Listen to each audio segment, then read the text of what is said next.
Facebook Marketplace is a great place to find used or new stuff for a discounted price. You could almost find it anywhere in your area or anywhere around the country. If it's in your area, you would go and pick it up, meet up with this person. If it's anywhere in the country, you pay them, they ship it to you. It's a great place to sell what you no longer want and get a little bit of cash for it. Before, people would take it to Goodwill and all that and just throw it away. Now, you can actually sell something for it. I personally have bought and sold a number of items on Facebook Marketplace, and in general, it's pretty good, except for this one time where I got scammed and Facebook did nothing about it. So here are some perks to Facebook Marketplace. How is it a good thing? One is quick cash. Sometimes it takes minutes, hours, maybe a couple days to sell an item that you no longer need, and you just get cash for it. So it's good. Two, free stuff. Sometimes people just give away free stuff online, and I have been the beneficiary of some of that. I got this little cabinet for free. We got this setup of the TV stand for free. This guy was just moving and he no longer wants it, so he just put it on there free for pickup, and so you just claim it. Three, it's pretty simple. You can meet up with this person, given that it's a saved situation. You can test out what you're gonna buy and then buy it, and that's it.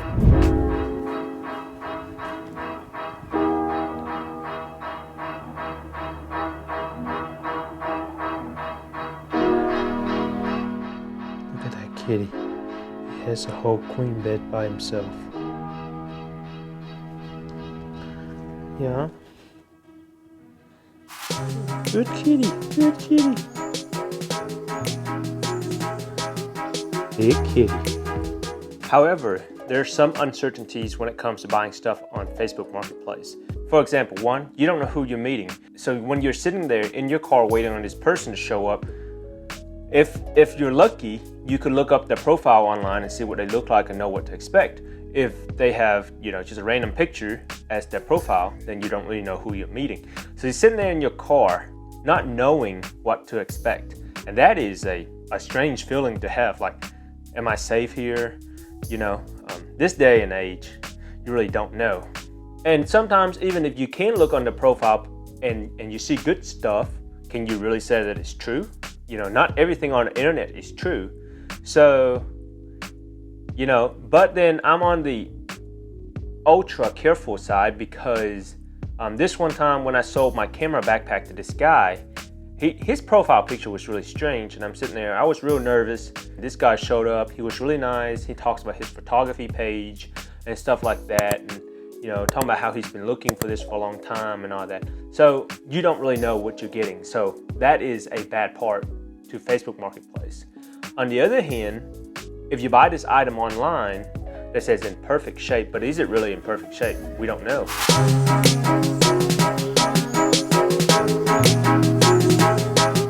So let me tell you about a story of the one time that I got scammed on Facebook Marketplace. I was in the market for a new keyboard for my MacBook.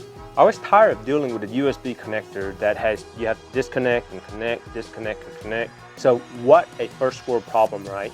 And I just know through my research that these Magic Keyboard and Magic Mouse just work flawlessly with the MacBook. So just like all the other broke hobbyists out there, I went on and I looked for a new or used Magic Keyboard and a Magic Mouse at a discount price. And to start out, I said, well, I'll just get the normal one with the numpads because it's cheaper. I don't want to spend the money on the one with the keypad. So I found one from this lady, made her an offer for $50. And the note on the bottom was a brand new inbox. And I said, okay, $50 if you ship it. And then, like that same evening when I made that offer, I saw this other lady who also has one for sale, and it was $70. It says full keyboard with the numpads, and I said, oh, okay, well, this is a little better, and it's not much more, so I'm willing to pay the difference. And so I backed out the first one. I told her, I found something else, and I'm gonna purchase this one. That's also a good thing of Facebook Marketplaces. Until you make the purchase and pay for it, you can back out at any time. And it's not always nice, ideally it's not, but this lady understood. And so I made this new lady with the full keyboard, I made her an offer. I said, okay, $70, but you ship it to me, because she was in Florida. And she said, okay, that's fine. And I told Margaret I got a really good deal on it because normally a new keyboard is like 150 bucks. I'm buying this for 70, so it's half off basically. And so I got real excited about it. The next day she sent me confirmation that she shipped the keyboard and I pay her through PayPal. She asked me if I could pay it via friends and family to save her 4%. And I said, okay, that's fine. Here's a tip, in the future, pay a little more. Pay that extra 4% so you have insurance on it. Do not send it as friends and family unless it is friends and family, because you may not get the money back if something happens. And I learned that the hard way. So 3 days later, my keyboard came. I said, ooh, this is really exciting. Then when I look at a package, I was like, man, this package is a little too small. I was expecting this. This was this.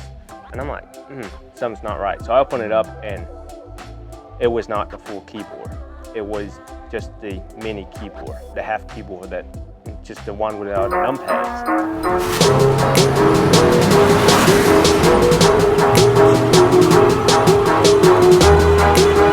All right, so let's finish up this long story. So I reached out to the seller and I was like, hey, the product that you shipped me was what you advertised on Facebook Marketplace. The one you said on their description it has a numeric keypad, and the one you shipped me does not. And I told her the reason I was willing to pay $70 for it was because it had a numeric keypad, or else I could have bought a brand new one for $50.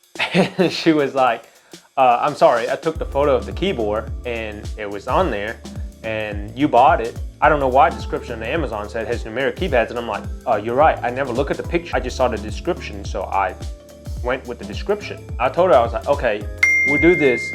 You know, you just refund me the $20. So that's if I bought one from you for $50, which is what I would have bought a brand new one for.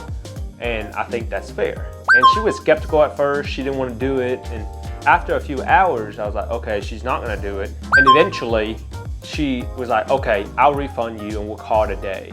So we call it even. But during that time, I reached out to Facebook and I was like, hey, the item's not described. It's not right. You know, I got scammed. And you know what Facebook did about it? Nothing. They didn't do anything about it. All they allowed me to do was to mark it as not as described, and that's it.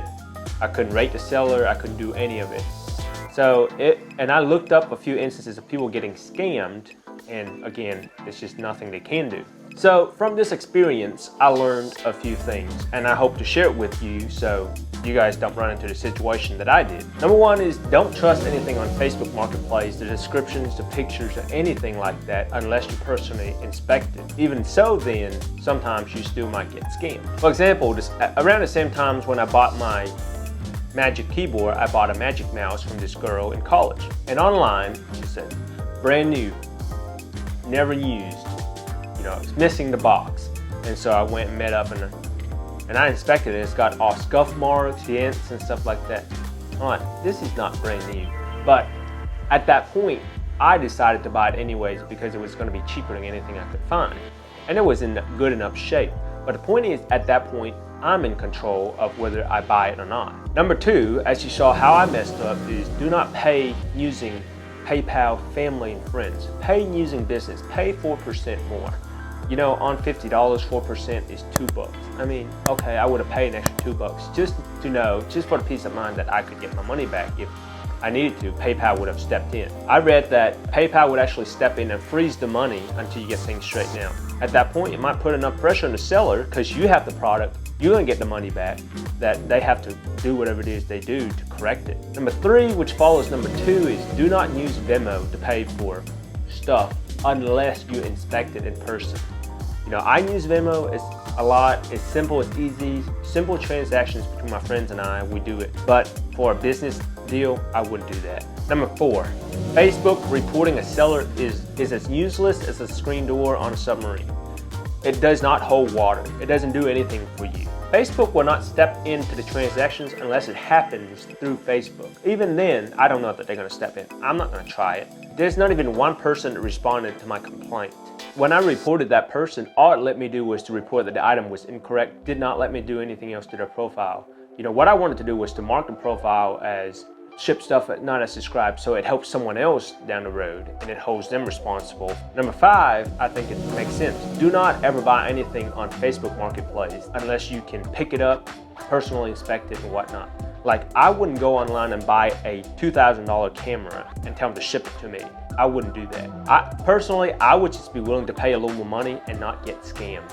I would just pay for brand new. And if not, I'd just save money a little longer for the peace of mind. So when I was working on this video, I was looking up other people who got scammed. There actually are a lot of people who got scammed on Facebook Marketplace. They got scammed for designer purses, designer products. I'm like, why would you even buy that online without inspecting it first? If you're gonna spend $4,000 on a purse anyway, is it really worth it to try and save a couple $100 when you can't inspect it and you don't have the peace of mind, you don't know that it's real? And then you can't never find a seller again because anybody could make a Facebook page. And lastly, don't be so trusting on Facebook. This statement is true. Not everything you see online is true. These people will mark their stuff as gently used, almost new, brand new, barely open. And most of the time it's all beat up. So just inspect it for yourself, basically. So have you ran across anything like this before? Getting scammed on Facebook Marketplace? If you did, leave a comment down below, share your experience with me, and I hope you got your money back. If you're new here, I'm glad you're here. I hope you subscribe. If you've been here before, thank you so much for coming back, and I'll see you in the next video. Bye. And tell me what you want.